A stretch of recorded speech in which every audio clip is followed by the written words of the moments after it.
समय बहरा है, सुनता किसी की नहीं, लेकिन अंधा नहीं है, देखता सबको है।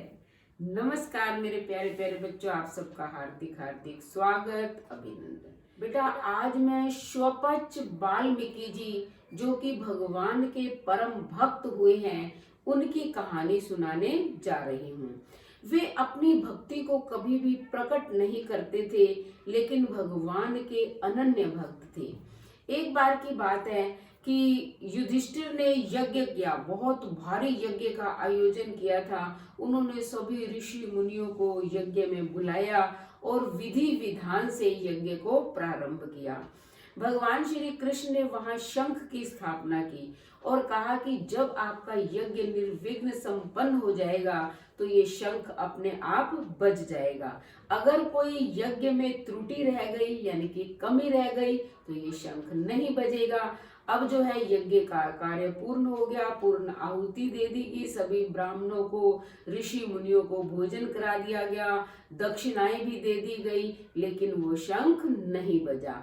अब सारे चिंतित हो गए। युधिष्ठिर जो है अर्जुन और भीम को लेके भगवान कृष्ण के पास पहुंचे और कहा कि केशव, ये शंख तो बजा ही नहीं, हमने तो बहुत विधि पूर्वक यज्ञ का कार्य किया है, क्या कमी रह गई। तब श्री कृष्ण ने कहा कि किसी मेरे ऐसे रसिक वैष्णव भक्त ने भोजन नहीं किया है, इसलिए ये शंख नहीं बजा है।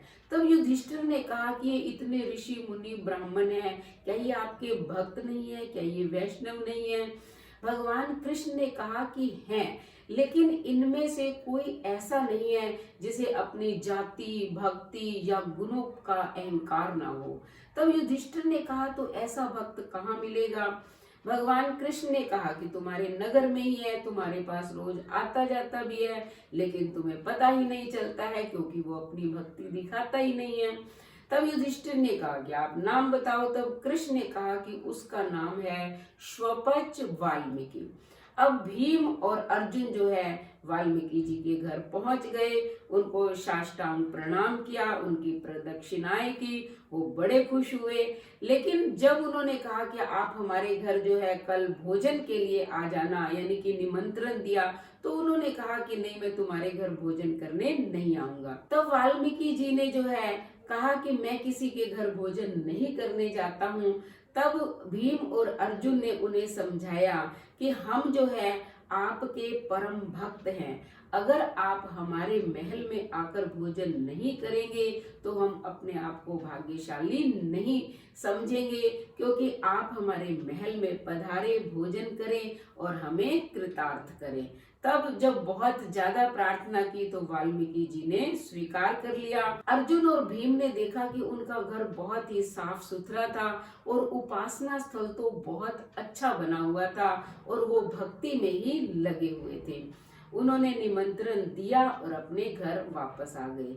अब युधिष्ठिर ने द्रौपदी को समझाया कि कल जो है स्वपच वाल्मीकि जी आने वाले हैं, तुम विभिन्न प्रकार के खट्टे, मीठे, रसीले व्यंजन बनाना कि वो कहीं नाराज ना हो जाएं। मान लो अगर उनको भोजन में स्वाद नहीं आया तो कहीं क्रोधित ना हो जाएं, इसलिए तुम स्वयं जो है पाकशाला में जाकर भोजन बनाना, क्योंकि कल पाकशाला में तुम्हारी चतुराई देखी जाएगी। द्रौपदी ने भी बहुत ही मन से सब तरह के व्यंजन बनाए। जब पाकशाला में भोजन तैयार हो गया तब उन्होंने युधिष्ठिर को कहा और युधिष्ठिर जाकर स्वपच वाल्मीकि जी को ले आए।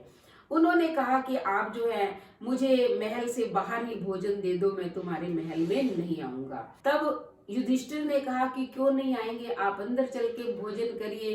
भगवान कृष्ण ने युधिष्ठिर से कहा कि ये तुम्हारे भाई के समान है, तुम इसे गोद में उठाकर जो है अपने महल में ले जाओ। उन्होंने गोद में उसे उठाया और पाकशाला में बिठा दिया भोजन करने के लिए। बहुत ही आदर और सम्मान के साथ विभिन्न प्रकार के व्यंजन जो द्रौपदी ने बनाए थे उनको परोस दिए गए। जैसे ही वाल्मीकि जी ने एक कोर लिया वैसे ही शंख बज गया, लेकिन थोड़ी देर बजकर ही वो बंद हो गया। तब भगवान कृष्ण ने शंख के छड़ी लगाई और कहा कि अब तो कन कन ने भोजन कर लिया है, अब तुम क्यों नहीं बज रहे हो? तो शंख ने कहा कि महाराज, मेरा कोई दोष नहीं है, आप द्रौपदी से पूछ लीजिए। द्रौपदी से पूछा गया, तब द्रौपदी ने कहा कि ये सारे व्यंजन मिलाकर खा रहे हैं। मेरी पाकशाला की चतुराई तो धरी की धरी रह गई, इनको कोई स्वाद ही नहीं आ रहा। तब भगवान कृष्ण ने वाल्मीकि जी से पूछा कि आप सब मिलाकर क्यों खा रहे हैं। तो उन्होंने कहा कि भगवान, भोग तो आप पहले ही लगा चुके हैं, इसलिए मैं व्यंजन का स्वाद नहीं ले रहा हूँ। कुछ अच्छा भी लगेगा, कुछ बुरा भी लगेगा, मैं तो केवल प्रसाद ग्रहण कर रहा हूँ। मुझे पदार्थों के स्वाद से कोई लेना देना नहीं है। तो इस भक्त का ये उत्तर सुनकर द्रौपदी का मन जो है प्रसन्नता से खिल उठा और उसी वक्त शंख जोर जोर से बजने लग गया। तो इस प्रकार जब भक्त ने भोजन को प्रसाद के रूप में ग्रहण किया, तब यज्ञ का कार्य पूर्ण हो गया और सभी प्रसन्न हो गए और सभी इस भक्त की महिमा को भी जान गए। तो कैसी लगी कहानी? अगर कहानी अच्छी लगी तो चैनल को सब्सक्राइब करें, लाइक और शेयर करें, कमेंट करें और बेल आइकन के बटन को दबाएं ताकि अगली कहानी का नोटिफिकेशन सबसे पहले आपको मिले। धन्यवाद।